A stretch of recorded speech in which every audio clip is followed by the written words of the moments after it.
one of the most tragic and controversial cases of civilian death at the hands of U.S.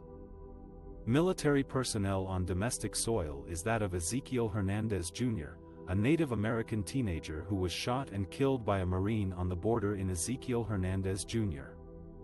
was an 18-year-old high school student who lived in Redford, Texas, a small town near the U.S.-Mexico border. He was a quiet and shy boy who loved nature and animals. He dreamed of becoming a game warden and protecting the wildlife in his area. He often helped his family by herding their goats after school, carrying his grandfather's .22 caliber rifle to fend off predators. On May 20, 1997, Ezekiel was doing his usual routine of tending to the goats when he encountered a group of 4 U.S. Marines who were on a covert anti-drug surveillance mission near the border. The Marines were part of a joint task force that involved the Border Patrol, the Drug Enforcement Administration and the military. They were heavily camouflaged in ghillie suits and hidden in the brush, observing the area for any signs of drug trafficking. According to the Marines, Ezekiel fired 2 shots in their direction, apparently unaware of their presence. They claimed they radioed for Border Patrol assistance and followed Ezekiel for about 20 minutes, until he raised his rifle for a 3rd shot. That's when the team leader, CPL. Clemente Banuelos, fired a single shot from his M16 rifle, hitting Ezekiel in the right armpit and killing him instantly.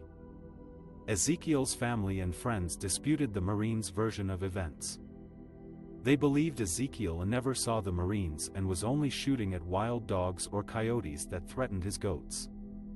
They also questioned why the Marines did not identify themselves or try to communicate with Ezekiel before shooting him. They argued that Ezekiel posed no threat to anyone and was simply exercising his right to bear arms on his own property. The killing of Ezekiel sparked outrage and grief among his community and across the nation. It also raised serious questions about the legality and morality of using military force on U.S. soil against American citizens. Ezekiel was the first civilian killed by U.S. soldiers on domestic soil since the Kent State shootings in 1970, when National Guard troops opened fire on anti-war protesters and killed 4 students. The case attracted national media attention and prompted several investigations by local, state and federal authorities. A grand jury examined the evidence and decided not to indict any of the Marines involved in the shooting. The Justice Department also dropped its investigation, citing insufficient evidence to prove criminal intent or civil rights violations. The Marine Corps conducted its own inquiry and found no wrongdoing by its members. The U.S. government eventually paid $1.9 million to Ezekiel's family to settle a wrongful death lawsuit, but did not admit any liability or responsibility for his death. Banuelos, who fired the fatal shot, was never charged or disciplined for his actions. The aftermath of Ezekiel's death had a lasting impact on U.S.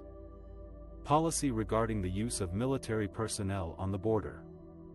Defense Secretary William Cohen ordered a halt to all armed patrols near the border and limited the role of the military in anti-drug operations for years to come. The case also became a cautionary tale for future administrations that considered deploying troops to the border, as President Trump did in 2018 in response to a caravan of Central American migrants seeking asylum in the U.S. Ezekiel's death also inspired several artistic works that explored the themes of justice, violence and identity on the border. The most notable ones are The 3 Burials of Melquiades Estrada, a 2005 movie directed by Tommy Lee Jones that loosely based its plot on Ezekiel's story, and The Ballad of Ezekiel Hernandez, a 2007 documentary that featured interviews with Ezekiel's family, friends, witnesses and officials involved in the case. Ezekiel Hernandez Jr.'s life and death remain a painful reminder of the human cost of militarizing the border and the need for accountability and transparency when dealing with such sensitive issues. His legacy lives on in the hearts and minds of those who knew him and those who seek justice for him.